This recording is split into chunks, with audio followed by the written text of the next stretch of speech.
Hey, how you going? This is Alina, and you're listening to Along Came English.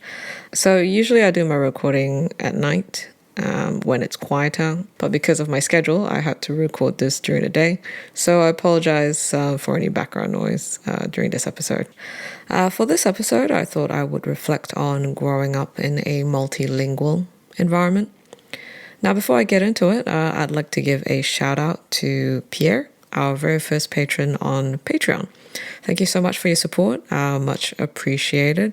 I know I did this last episode, but I'm not sure how often I'm supposed to do the shout out. So, hi, Pierre.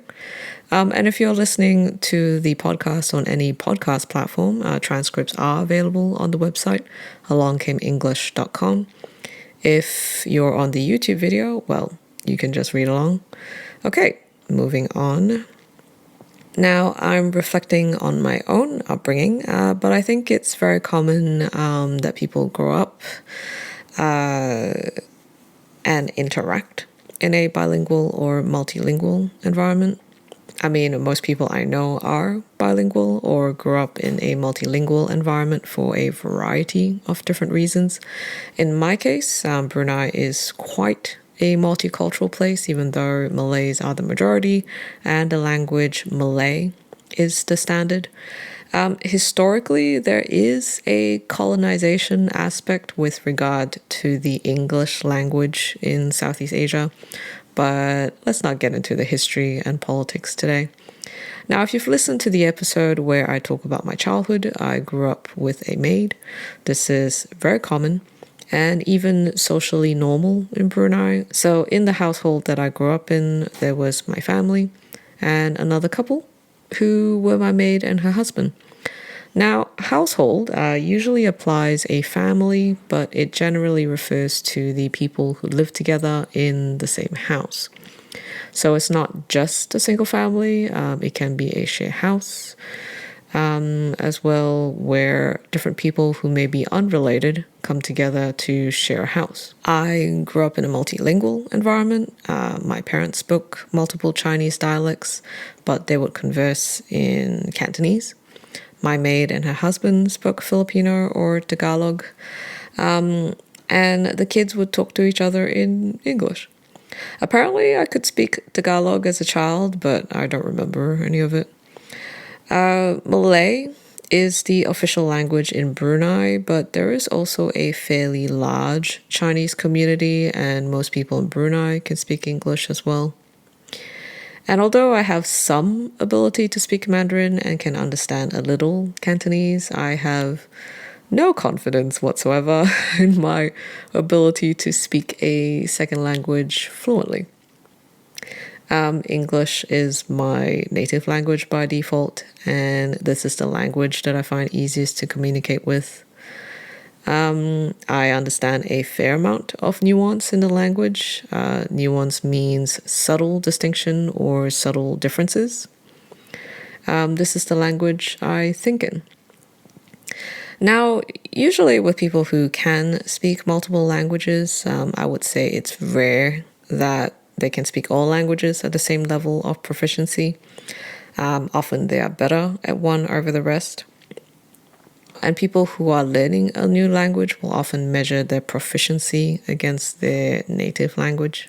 However, in my personal experience, or I guess my experience growing up, I've observed that people who can speak multiple languages use them according to their function or purpose or situations.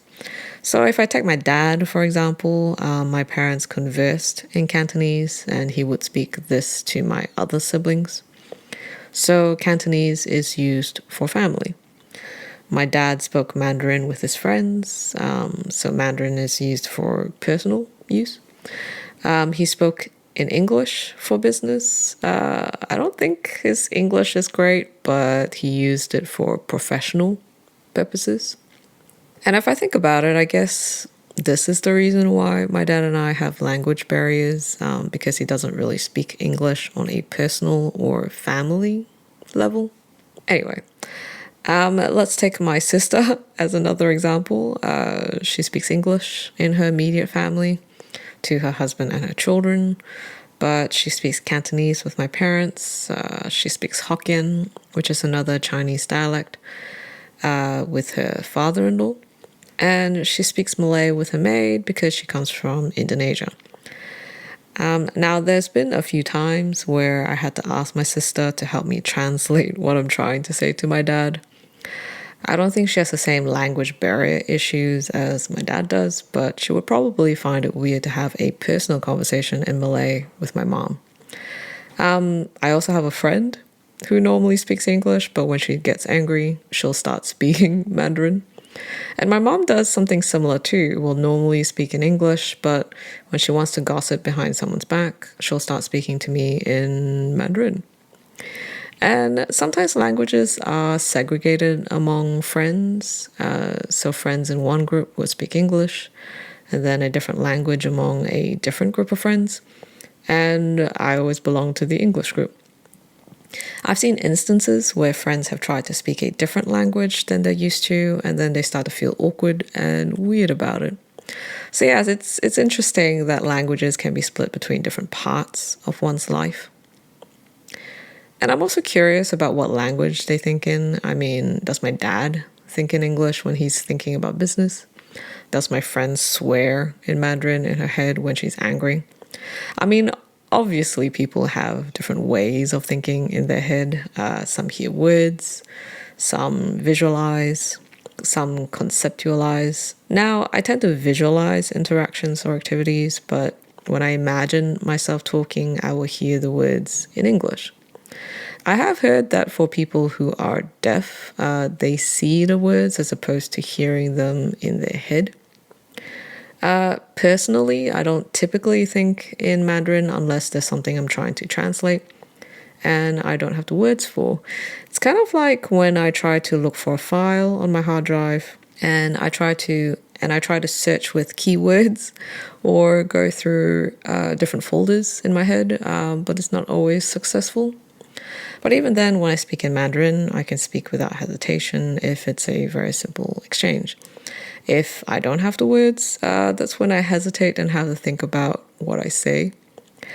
Actually, this is the same in English as well, but the difference is that I have significantly less vocabulary in Mandarin than I do in English.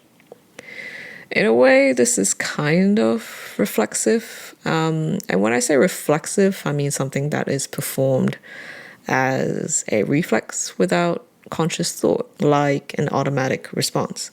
I'm not talking about reflexive pronouns here. And this may be a result of being exposed to the language when I was very young. It's easier for children to acquire a language. There are certain phrases or expressions that I can immediately express in Mandarin, which I believe I learned in childhood. And this is the same for listening. There are certain expressions that I pick up amongst a flow of words that I don't understand. And this is often quite frustrating for me as soon as there's a conversation in Mandarin or Cantonese in the background within hearing range. My ears perk up for eavesdropping, and then I'll hear snippets of expressions that I understand amongst a flow of words that I don't understand at all. And I have no idea why this happens. Maybe my brain is telling me that I should go back to study Mandarin. I don't know. Anyway, although language acquisition is easy for children, this is different for adults because it is both a conscious and subconscious process. It's kind of like muscle memory. Muscle memory is the ability to move a part of your body without thinking about it, usually led by repeating the movement many times. So there is a level of similarity, I think, between language and muscle memory. Through practice, it becomes ingrained in your brain. Didn't mean to rhyme there.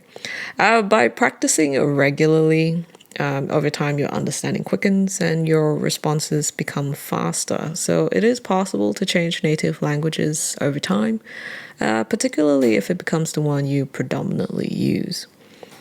A multilingual environment has some interesting consequences, in particular, a blended language or broken English. And this is also called Pidgin or Creole in other parts of the world. There are different types of broken English, and some even have their own names.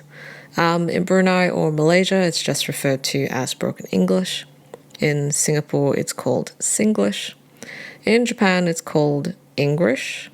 In Hong Kong, it's called Chinglish.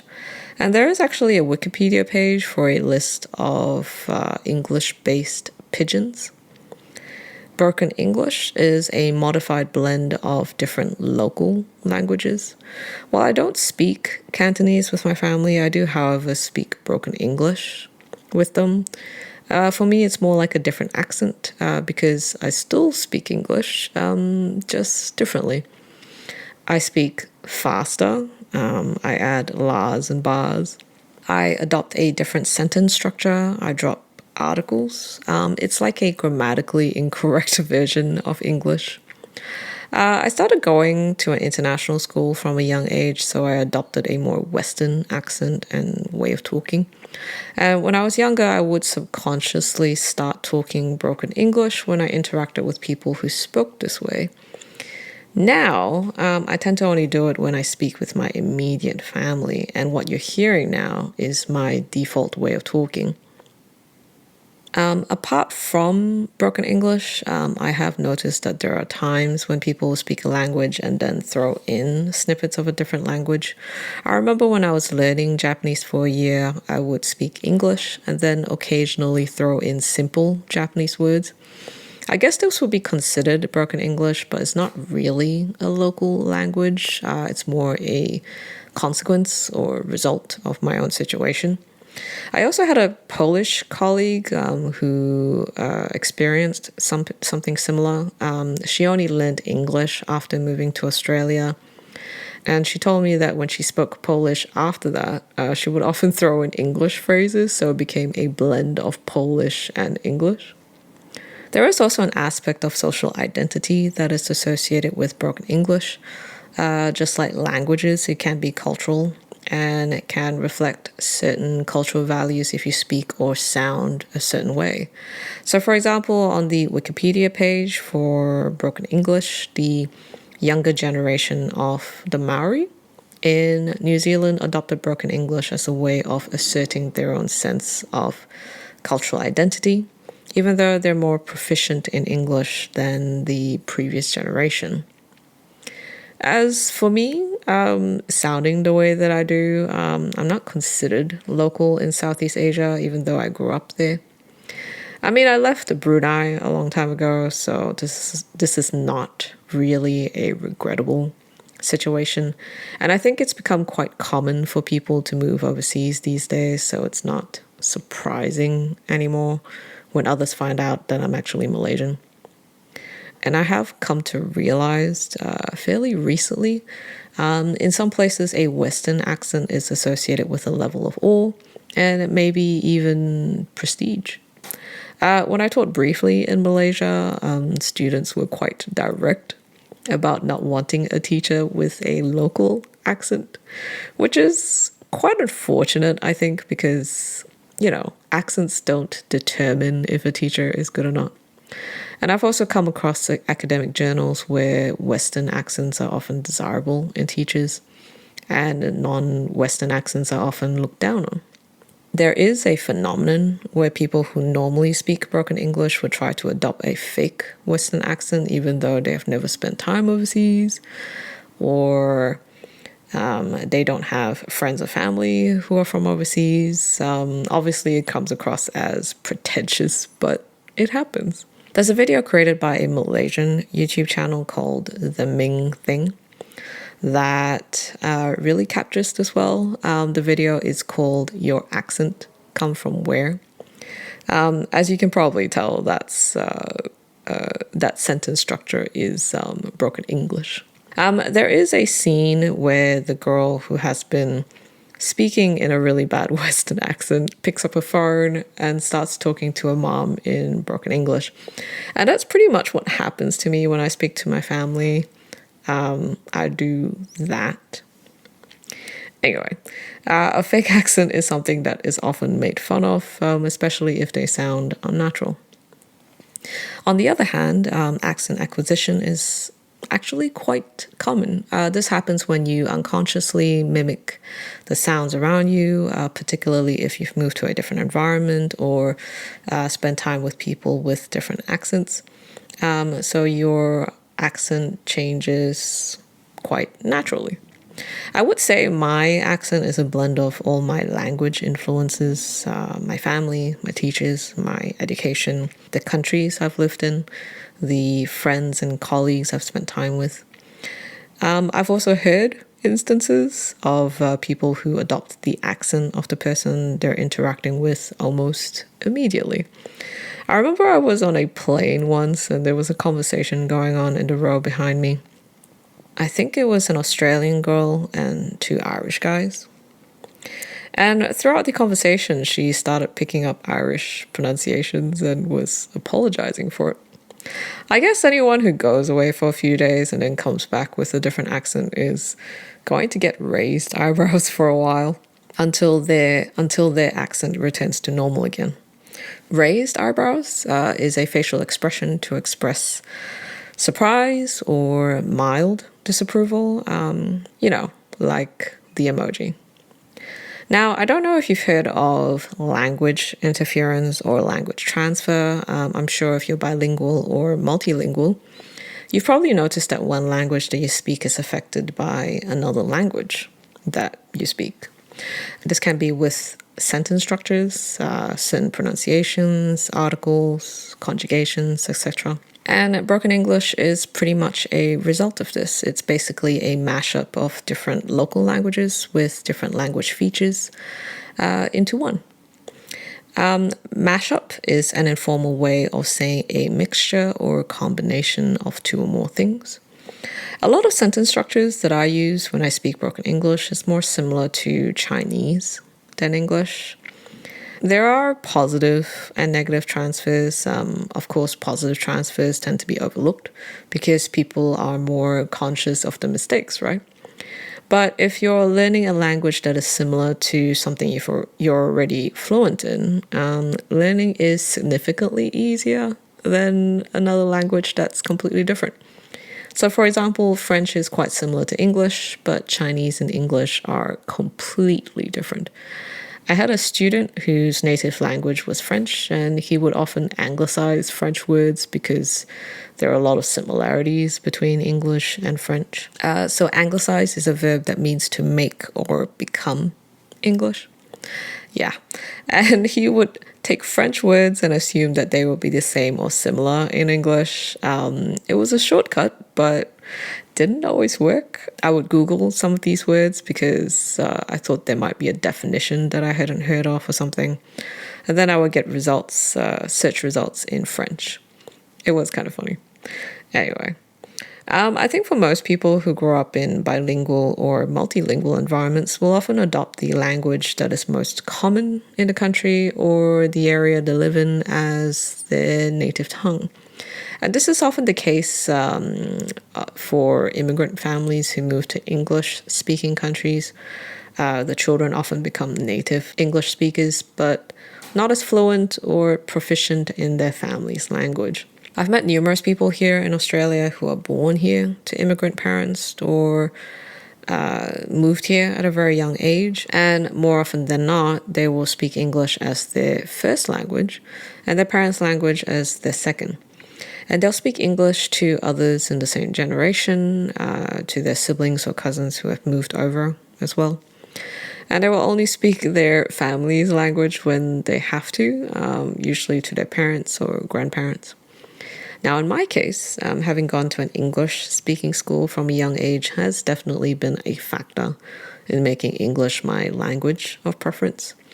In my mom's case, her family's mother tongue is Hakka, but the area she grew up in spoke Hokkien, so she had to learn a different dialect growing up. But to be honest, I'm not completely sure what she considers as a native tongue. We've never really talked about it. Well, an interesting example of a multilingual environment is a TV series on Netflix called Jane the Virgin. It's a romantic comedy drama. I've watched 1 or 2 episodes, but I think it's a bit soapy for me. Soapy is an informal adjective to say that it's characteristic of a soap opera. Soap opera is a television drama series about the daily lives and problems of people who are often over the top and very dramatic. So Jane the Virgin is like a soap opera.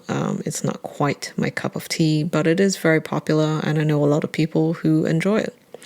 Anyway, it features a Latino or Latina family. Jane is the protagonist. Protagonist means the leading character. And then there's her mother and grandmother. From a language perspective, it's interesting to observe their interactions because the grandmother only speaks Spanish and Jane will only speak English to her grandmother. They have this bilingual conversation and are capable of understanding each other, but they don't speak the other person's language. I mean, it's TV, right? So how realistic is this? Actually, I've observed this at work. I had an ex-colleague whose parents came from the Philippines, but she only spoke English, even though she understood Filipino. So whenever another colleague from the Philippines would speak to her in Filipino, she would respond in English. And apparently she did this at home as well. Anyway, I think I'll finish here. Subscribe and like if you found this useful and interesting. Please check out the website and consider supporting Along Came English on Patreon. The links are in the description below. Thank you so much for listening. Stay safe. Have a good day, and I'll catch you later. Bye.